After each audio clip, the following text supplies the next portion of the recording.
आपल्या परिसरातील राजकीय, क्राईम व सामाजिक अपडेट जाणून घेण्यासाठी पाहत रहा स्टार वन न्यूज वर्तमान। प्रत्येक शुभ कार्यासाठी आत्ताच संपर्क करा जय अंबे पंजाबी ढोल आणि बँजो पार्टी, प्रोप्रायटर गायकवाड बंधू विटा।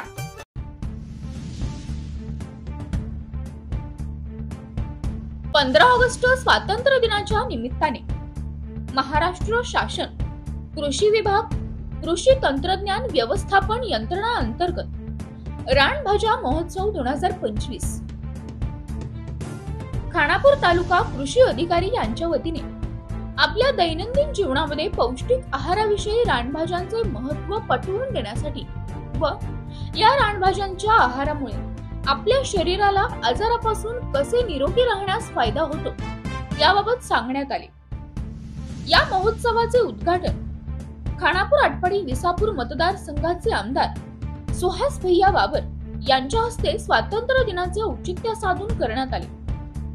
बघा या रानभाज्यांचे महत्त्व काय सांगितले आयोजकांनी, जाणून घेऊयात स्टार वन न्यूज वर्तमानच्या माध्यमातून। प्रतिनिधी कीर्ती नाईक। रानभाज्या खा, निरोगी रहा, महाराष्ट्र शासन कृषी विभाग। भाज्या खा, निरोगी रहा, महाराष्ट्र शासन कृषी विभाग। दरवर्षी आपण रानभाजी महोत्सव सादर करतो, संपन्न करतो। त्याचा मेन उद्देश असा आहे की शेतकऱ्यांचं व सर्व समाजाचं आरोग्य चांगलं राहावं आणि समाज ह्या रानामध्ये नॅचरली नैसर्गिक उपलब्ध असणाऱ्या भाज्यांचा वापर करून आपलं आरोग्य कसं चांगला ठेवता येईल। पूर्वी माणसं ह्याचा वापर करत होती, पण अलीकडल्या काळात आता याचा वापर बऱ्यापैकी कमी झाला आहे आणि जागरूकता समाजामध्ये यावी आणि सर्व समाजाचं आरोग्य चांगलं राहावं ह्या दृष्टीनं आपण हा महोत्सव राबवतो। ह्या जी भाज्या आपण आणतो त्या आपल्या परिसरात उपलब्ध असणाऱ्या भाज्या आपण शेतकऱ्यांना किंवा इतर जे सर्व समाजातले लोक आहेत, प्रतिनिधी आहेत, त्यांना तो दाखवून त्याचा कसा वापर करणं ते आपल्या आरोग्याला कशा फायदेशीर आहे ते आपण दाखवतो। आता ही भाजी आहे ते शेंगुळाची भाजी, ही डोंगरामध्ये सापडते। ही भाजी फार आयुर्वेदिक आहे। ही जर खाल्ली तर कोरडी जरी खाल्ली तर आपलं शरीरातले जे टाकाऊ पदार्थ जाऊन आपल्या तोंडाला एकदम चांगली चव येते।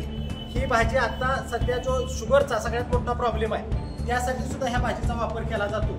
रोज जर एक ह्याचा जो हे आहे कांडका एवढं जर खाल्लं तर तुमची 8 ते 10 दिवसात शुगर नॉर्मल यायला मदत होते।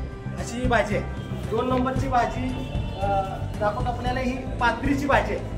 पूर्वी रानात गेलं तर आपल्या जेवणाबरोबरही माणसं तोंडी लावायला या भाजीचा वापर करतो। घरामध्ये कांदा घालून ही भाजी बनवली जाते। ह्या भाजीचा सर्वात मोठा फायदा तुमच्या शरीरातला मूतखडा ह्या भाजीमुळे कंट्रोल करता येतोय। ही भाजी जर आपल्या आहारात असेल तर मूतखड्याची समस्या येऊ शकत नाही, एवढी उत्तम ही भाजी आहे। त्याच्या पुढची भाजी दाखवतो एक सराटा। सराट्याच्या कोवळ्या पानाची भाजी केली जाते आणि हा जे सराटा आहे हे सराटे वाळवून त्याची पावडर करून ज्याला कॅल्शियमची कमतरता आहे त्या पावडरचा मोठ्या प्रमाणात वापर केला जातो आणि ही भाजी खाल्ल्यानंतर तुमच्या शरीरातली कॅल्शियमची कमतरता भरून निघायला मदत होते। पुढची ही भाजी आहे ते चिगळ, लहान चिगळ आणि मोठी चिगळ। ह्यामध्ये फेरसचं आणि कॅल्शियमचं चांगल्या पद्धतीनं असल्यामुळं उपलब्ध आपल्या शरीरातल्या ज्या खनिज द्रव्याची कमतरता भरून काढायला ह्या भाज्या मदत करतात। त्याबरोबर आपला कोटा साफ होणं म्हणजे फायबरचं प्रमाण ह्यात जास्त असल्यामुळं, पाणी आणि फायबरचं, त्यामुळं शरीराच्या पचनक्रिया सुधारण्यासाठी ह्या भाजीचा चांगल्या पद्धतीनं फायदा होतो। ही कुरडूची भाजी आहे। कुरडीची भाजी कोवळ्या पानाची भाजी केली जाते। पूर्वी ह्याचा मोठ्या प्रमाणात वापर होत होता, पण आता हा वापर कमी झाला आहे। मूतखड्यासाठी ही भाजी सर्वात चांगली उपयोगी आहे। ही भाजी तांदूळची आहे। ही तर परमेश्वराने दिलेली देणगी मी म्हणेन। पावसाळ्यामध्ये व्हायरसचा आणि ताप येण्याचं प्रमाण मोठ्या प्रमाणात असतं। ही भाजी खाल्ल्यानंतर तुम्हाला ताप झटदीश उतरतो, ताप आल्यानंतर तोंडाची चव जाते। ही भाजी खाल्ल्यानंतर तुमच्या तोंडाला चांगली चव येते। ही पावसाळ्यात अवश्य 1 ते 2 वेळा ही भाजी खावी।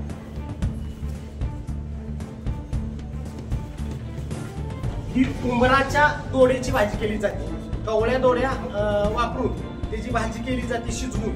तर ही भाजी तुमच्या शरीरात कॅल्शियम वाढवण्यासाठी सर्वात चांगली भाजी आहे। त्याचबरोबर शरीरातला मूतखड्याला नियंत्रण आणण्यासाठी सुद्धा या भाजीचा चांगला फायदा आपल्याला होतो। ही तोंडल्याची भाजी तुमच्या घशाला सगळ्यात चांगली म्हणजे कफ प्रॉब्लेम ज्यांना आहे त्यासाठी हे चांगल्या पद्धतीने नियंत्रण करायला आपल्याला. हे वाघाट आहे. वाघाट आपण बऱ्यापैकी आषाढी एकादशीला खातो. म्हणजे हिचं भाजी खाणं का गरजेचं आहे, आपला जो घशाचा थ्रोटचा प्रॉब्लेम आहे गाठीचा, तो प्रॉब्लेम नियंत्रणात आणायला सगळ्यात चांगला याचा फायदा होतो. याच्या फळाची भाजी केली जाते. ही आंबुशाची भाजी थोडी आंबट असते, थोडीशी आंबट चव असते. त्यामुळं शरीराची पचनक्रिया सुधारायला फार मोठा फायदा होतो. त्याच्या पालाची भाजी सुरुवातीला आपला मृग नक्षत्र निघाल्यानंतर नवीन कोवळी पाली फुटलेली असते, ह्या पानाची भाजी केली जाते. ह्या पानाचा सर्वात मोठा फायदा म्हणजे आपल्या डोळ्याचं आरोग्य सुधारण्यासाठी ही भाजी आपल्याला सर्वात फायदेशीर. या बांबूच्या कंदाची भाजी केली जाते. म्हणजे जे कंद असतात तसे त्याचे कंदाचे लहान लहान पीस करून त्याची भाजी, ह्याचा वापर मोठ्या प्रमाणात कोकणामध्ये केला जातो. ही भाजी वापरली. ही सुद्धा सुरण आपल्याकडे हे मोठ्या प्रमाणात नाही, परंतु हे जसं आपलं बटाटा किंवा ह्याची भाजी करतो तसे ह्याचे लहान पीस करून भाजी केली. ही मोठ्या प्रमाणात कोकणात ह्या भाजीचा वापर केला जातो. ह्या भाजीचं नाव कपाळपोळी आहे. या वेलवर्गीय भाजी आहे. ही आपल्याला शेताच्या बांधाकडे ही भाजी उपलब्ध होते. तर ह्या कपाळपोळीच्या भाजीच्या पानांची भाजी करतात. पाणी स्वच्छ करून जिरं मोहरी घालून भाजी केली जाते आणि आमवातामध्ये आणि स्त्रियांच्या आरोग्यासाठी ही भाजी उपयुक्त आहे. ही सर्वांना माहितच आहे आपल्याला आंबाड्याची भाजी. तर ह्या भाजीचा जराशी आंबट चव आहे, आंबूस लागते चव. ह्या भाजीच्या पानाची पण शिजवून घेऊन पातळ अशी भाजी केली जाते. तर ही भाजी पित्ताला चांगली आहे. त्याच्यामग अशी आंबाडीची भाजी आहे. आणि ह्या भाजीचं नाव आहे कुंजीर. कुंजीर भाजीमध्ये फायबरचे प्रमाण जास्त असते आणि व्हिटॅमिन सी आणि इतर घटक पण ह्या भाजीत चांगले असतात. भाजीच्या पानांची भाजी केली जाते. करडई आपल्याला सगळ्यांना करडई भाजी माहितीच आहे. करडईची पण पानांची भाजी केली जाते. करडई ही आरोग्याची प्रचंड औषधी गुणधर्म असलेली भाजी आहे आणि चव थोडीशी याची वेगळी असते, ते पण भाजी चांगली. म्हणजे ही अशक्तपणा वगैरे ताप आला त्याच्यावर गुणकारी आहे. तोंडाला चव गेलेली, तोंडाची चव गेलेली ती परत येते. अशी तरतरीत वाटते माणसाला ही खाण्याला. यातमध्ये असलेले अँटीऑक्सिडंट असतात, ते मधुमेह नियंत्रित करतात, साखर नियंत्रित होते. ह्यामुळे हृदयविकाराच्या वेगवेगळ्या आजारांवरती पण ही गुणकारी आहे. या भाजीचं नाव केलं आहे. ही भाजी म्हणजे आपल्याला का आरोग्यासाठी अतिशय उपयुक्त आहे. या भाजीमुळे आपल्या म्हणजे शरीरामध्ये आपण जे जेवण घेतो त्याचं पचनक्रिया चांगली होते व फायबरचं प्रमाण ह्या भाजीमध्ये मोठ्या प्रमाणात आहे. ही भाजी आता सध्या तशी दुर्लक्षित झालेली आहे. तर ह्या रानभाजी महोत्सव या कार्यक्रमातून ह्या भाजीकडे लक्ष वेधावं या उद्देशानं किंवा लोकांना माहिती व्हावं म्हणून हा रानभाजी महोत्सव आपण साजरा करत आहे. त्याच पद्धतीनं हा आघाडा आहे. आघाडा भाजी सर्वांना माहीत आहे. आपण आता गौरी गणपतीला वगैरे आपण आघाडा घालतो. तर ज्या वेळेला आपल्या घशामध्ये दाह होतो किंवा उष्णता वाढते तर त्यासाठी ह्या आघाड्याचा अतिशय उपयुक्त असा म्हणजे याचा रस किंवा भाजी खाल्ल्यानंतर आपल्याला फायदा होत असतो.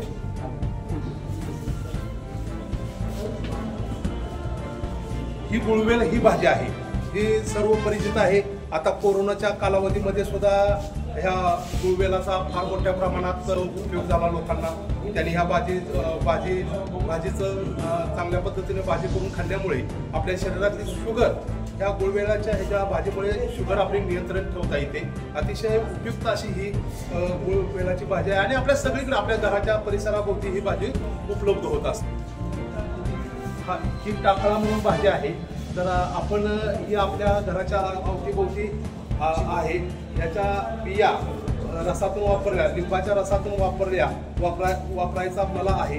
तर ह्यामध्ये फायबरचं प्रमाण आहे. गुडघेदुखी वगैरे ह्या सगळ्यावर आपल्याला याचा उपयोग होतो. त्वचा जाड झालेल्या असल्यास ह्यासाठी सुद्धा ह्या भाजीचा आपल्याला उपयोग होतो. शुगरवर सुद्धा ही भाजी आपल्याला चालते. ही छोटी चिगळ आहे, मोठ्या प्रमाणात रानात उपलब्ध राहते. या भाजीमध्ये पाण्याचं प्रमाण फार चांगलं आहे. कॅल्शियम आणि फेरचं प्रमाण चांगलं आहे. आरोग्याच्या पचनाला, शरीराची पचनक्रिया सुधारण्यासाठी ही भाजी सर्वात उत्तम आहे. ही भाजी सर्वांना माहीत आहे. ही आळूचे पान आहे. आळूच्या पानाचं सर्वात मोठं वैशिष्ट्य आहे की टॉक्सिक पदार्थ शरीरात साठतात ते पदार्थ बाहेर काढण्याचं काम फार मोठ्या प्रमाणात ह्याच्या वड्या आपण मोठ्या प्रमाणात बनवल्या जातात आणि खाल्ल्या जातात, परंतु ह्याच्या पानाची सुद्धा भाजी, पातळ भाजी चांगल्या पद्धतीने बनवली जाते. तर हा आरोग्यदायी भाजी आहे. आतापर्यंत आपण ज्या भाज्या पाहिल्या जे रानात सहजासहजी उपलब्ध होतात, ह्या भाज्याचा उपयोग करून सर्वांनी आपलं आरोग्य चांगलं ठेवावं यासाठी ह्या भाज्याचा आपल्या आहारात त्या सीझनमध्ये वापर करावा ही आम्ही कृषी विभागामार्फत सर्वांना विनंती करतो. आपलं आरोग्य सुधारण्यासाठी या भाज्यांचा 100% वापर व्हावा ह्यासाठी आपण हा कार्यक्रम राबवतो. नमस्कार. आज 15 ऑगस्ट 2025 रोजी माननीय आमदार सुहासभाई बाबर यांच्या हस्ते रानभाजी महोत्सव आयोजित करण्यात आले होते.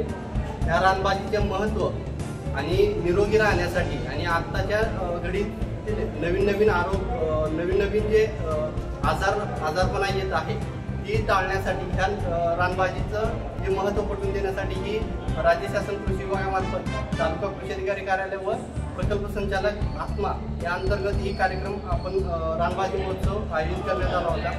या रानभाजी महोत्सवाच्या कार्यक्रमाच्या अनुषंगाने मला सर्व शेतकरी बंधू व सर्वसामान्य जनतेला आवाहन करणे आहे की रानभाजीचे महत्त्व खूप मोठ्या स्वरूपात आहे. तरी या रानभाजी खाऊन निरोगी राहावे असं मी आवाहन करतो. धन्यवाद.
अशा बातम्या पाहण्यासाठी आमच्या चॅनेलला लाईक, शेअर, सबस्क्राईब करा.